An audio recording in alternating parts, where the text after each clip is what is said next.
terutamanya golongan-golongan muda, hatta golongan-golongan yang berusia pun tidak terlepas daripada fitnah minat sesama sejenis ini. Saya rasa benda ni perlu dipercakapkan kerap sikit, sebab dia dah mulai masuk kepada orang agamawan pun ada masalah yang sama.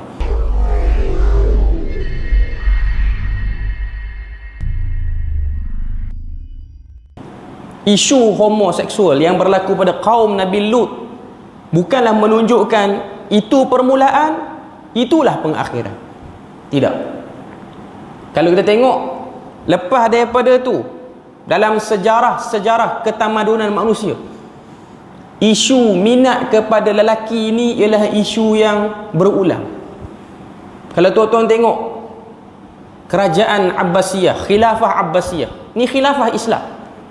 Ada satu fasa khalifah ni khalifah, bukan gubernur, bukan orang bawahan, khalifah. Dia tiba-tiba jadi mari minat pada lelaki, dan pada waktu tu penyair akan bersyair menceritakan tentang segaknya orang lelaki ni, khususnya hamba-hamba yang menjadi tempat melampiaskan nafsu bagi sebahagian khalifah yang teruk perangai ini.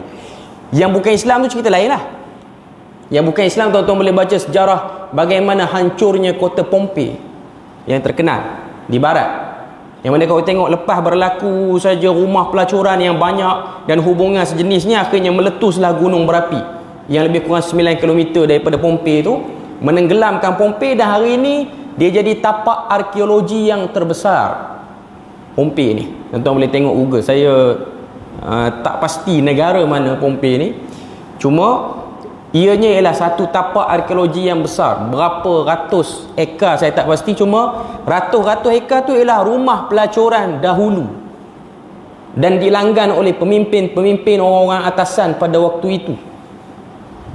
Dan penyakit ni bukanlah penyakit yang kita boleh rasa tak ada dah kot zaman sekarang. Zaman sekarang pun berlaku dan dahsyat, dan negara kita ni pun antara negara yang menerima tempias isu ini, tak dapat dinafikan. Terutamanya golongan-golongan muda, hatta golongan-golongan yang berusia pun tidak terlepas daripada fitnah minat sesama sejenis ini. Saya rasa benda ni perlu dipercakapkan kerap sikit, sebab dia dah mulai masuk kepada orang agamawan pun ada masalah yang sama.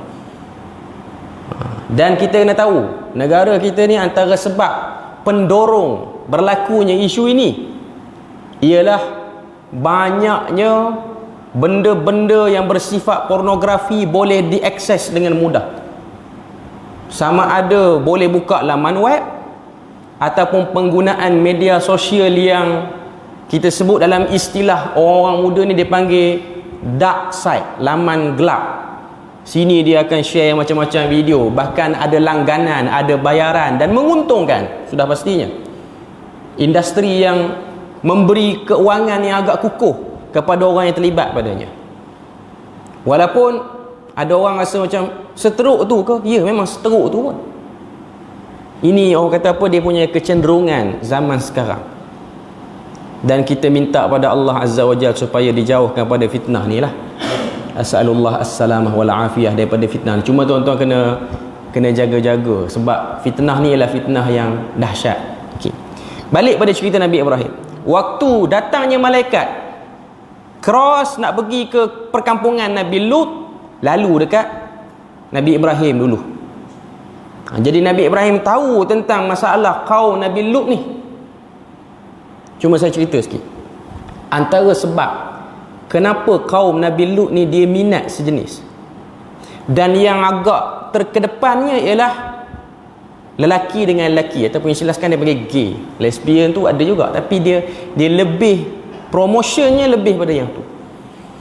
Sebabnya ialah kalau kita baca dalam kitab-kitab, contohnya dalam Al-Bidayah wan Nihayah oleh Ibn Kathir, bila mana dia cerita tentang Al-Anbiya'i war Rusul. Walaupun riwayat itu ialah riwayat-riwayat yang Israiliyat, tapi ada sebahagian riwayat yang boleh diterima, melazimi perkara-perkara tak senonoh sebelum pergi kepada nak jadi gay tu, LGBT tu.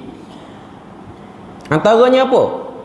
Normalisasi bercakap lucah di kalangan kaum Nabi Lut sebelum nak jadi minat sejenis tu. Sebab tu tuan-tuan sekarang, kebiasaan bercakap benda-benda dalam kain di kedai-kedai kopi atas nama bahasa isyarat, itu kerosakan moral orang, kerosakan awal. Bahkan nak bersenda gurau dengan isu-isu benda dalam kain ni pun telah dinormalkan oleh sebahagian orang, sehingga pergi ke pentas-pentas berbayar. Contoh stand up komedi. Ada orang sanggup bayar nak bagi hilang stres, nak healing perasaan stres kerja. Bayar, duduk macam pawagam, dengar lawak-lawak yang berunsur lucah. Tak lagi jadi LGBT, tapi itu ialah pintu-pintu awalnya. Cuma kalau kita baca dari riwayat Israiliyat, antara sebab kaum Nabi Lut ni dah jadi parah, makin parah, percakapan lucah tu normal. Di samping daripada benda-benda yang tak senonoh lain yang berlaku, dan yang pergi kepada yang tak senonoh yang paling dahsyat, iaitu berlakunya homoseksual. Dan itu diperangi oleh Nabi Lut, dan itu telah ditunjukkan oleh Allah Ta'ala tentang azabnya.